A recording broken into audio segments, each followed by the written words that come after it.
জেলা পুলিশ পঞ্চগড়ের পক্ষ থেকে আপনাদের সবাইকে স্বাগত জানাচ্ছি। বেসিক্যালি আপনারা জানেন যে আমি গত 29 নভেম্বর এই জেলায় পুলিশ সুপার হিসেবে যোগদান করেছি। এর আগে আমি নড়াইল জেলায় পুলিশ সুপার হিসেবে কাজ করেছি। তো সামনে ত্রয়োদশ জাতীয় সংসদ নির্বাচন, এই নির্বাচনকে সামনে রেখেই মূলত সারা দেশের 64 জেলার পুলিশ সুপারদের যে রিঅ্যারেঞ্জ করা হয়েছে, তো সেই সূত্রেই আমার এই পঞ্চগড় জেলায় আগমন। পঞ্চগড় জেলায় আসলে বেসিক্যালি আমি এর আগে আর কখনো আসি নাই। এই পোস্টিং হওয়ার পরে আমার প্রথম আগমন। যাই হোক, যেহেতু আমরা দেশের নাগরিক হিসাবে আমরা যেহেতু প্রফেশনালি কাজ করি, সবাই মিলেই আমরা দেশকে ভালোবাসি। দেশের আইন শৃঙ্খলা রক্ষা করার জন্য আসলে আমাদের যে দায়িত্ব বা নাগরিক হিসাবে, সাংবাদিক হিসাবে প্রত্যেকটা কমিউনিটির দায়িত্ব আছে। তো সেই জায়গা থেকেই আমরা মূলত সবার সাথে কমিউনিকেশন রেখেই আমরা কাজগুলো করি। তো যেহেতু আপনারা এই জেলায় বসবাস করেন, আমি নতুন, বাট আপনারা এই জেলায় বসবাস করেন, এই জেলার আইন শৃঙ্খলা পরিস্থিতি সম্পর্কে, এই জেলার সমস্যা, সেই সমস্যাগুলোর সমাধান কীভাবে করা যায়, সব বিষয়গুলো আপনারা ভালো করে জানেন। এই জন্য আপনাদের কাছ থেকেই শুনবো যে এই জেলার কোথায় আইন শৃঙ্খলা উন্নয়নের জন্য, আইন শৃঙ্খলা রক্ষার জন্য কাজ করার সুযোগ আছে, এবং সেক্ষেত্রে জেলা পুলিশের কাছে আপনাদের যে প্রত্যাশা, সেই প্রত্যাশার জায়গাটাও আপনারা বলবেন। সবাই মিলে একটা অনুষ্ঠিত হবে। তো সবচেয়ে বড় বিষয় হচ্ছে তখনই হবে যখন আমরা পরস্পরকে সহযোগিতা করতে পারবো এবং আমরা আগ্রহী হব। তো সেক্ষেত্রে আমরা গণমাধ্যম কর্মীদের পক্ষ থেকে আমার কাছে একটাই চাওয়া, মহোদয়কে বলেন না, ওসিকে সাহেবকে বলেন না, এটা আমাদের কাছে আসে মানবিক কারণে। আমরা কখনোই আসামি ছেড়ে দেওয়ার জন্য আপনাদের কাছে আসি না।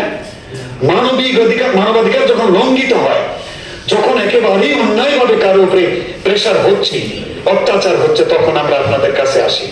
আপনার কাছে আমার অনুরোধ থাকবে, পুলিশ বিচার বিভাগের ভারসাম্য রক্ষা করা একটা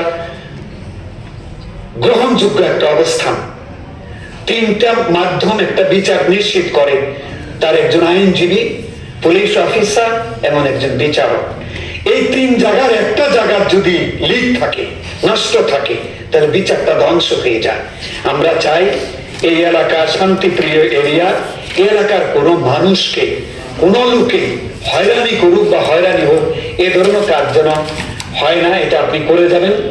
আর এখানে আমাদের সাংবাদিকদের মধ্যে অনেক গ্রুপিং আছে, এটা থাকতেই পারে মতাদর্শের কারণে, একজন আরেকজনের হয়তো ভালোবাসি না আমরা, এটা আমাদের মধ্যে কি আছে না আছে সেটা আমরা দেখতে চাই না।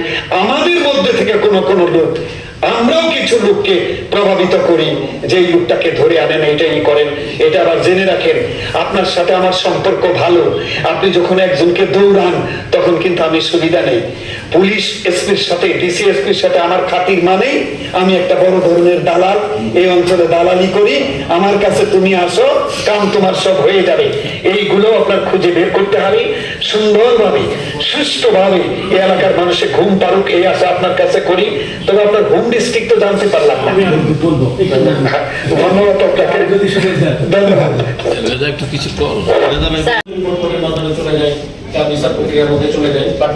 সোসাইটিতে একটা মেসেজ দেওয়াটা, এটা কিন্তু ইম্পর্টেন্ট। তো সেটা আমরা আপনাদের মধ্যে দিয়ে থাকি। ইনশাআল্লাহ আমরা একত্রে কাজ করবো, এই মেসেজগুলো আপনারা পাবেন। আমাদের মিডিয়ার পক্ষ থেকে আপনাকে ধন্যবাদ। ইতিপূর্বে অনেকবার এ নিয়ে আলোচনা হয়েছে। এখন এই বিষয়টা আপনার সদয় দৃষ্টি আমি কামনা করবো যে যেন এটা একটা সুরাহ আসে। ধন্যবাদ স্যার। আমি পরে সাথে আমার টিআইকে ফোন দিলাম যে এটা কেন, তো বললো যে স্যার ভিতরে একটা রাস্তা মনে কাজ হচ্ছে, তো এই কাজটার জন্য কয়েকদিন মনে এরকম একটা প্রবলেম হবে, এটা আমাকে উনি বললেন। এনিওয়ে, এইটা যাতে সমাধান হয় সেটা আমি সর্বোচ্চ গুরুত্ব দিয়ে দেখবো এবং আশা করি সমাধান হবে। আমাদের পক্ষ থেকে যেটা করণীয়, আপাতত সমাধান যেটা করণীয়, সেটা যাতে কোনো গ্যাপ না হয়, ইনশাআল্লাহ সেটা আমি দেখবো।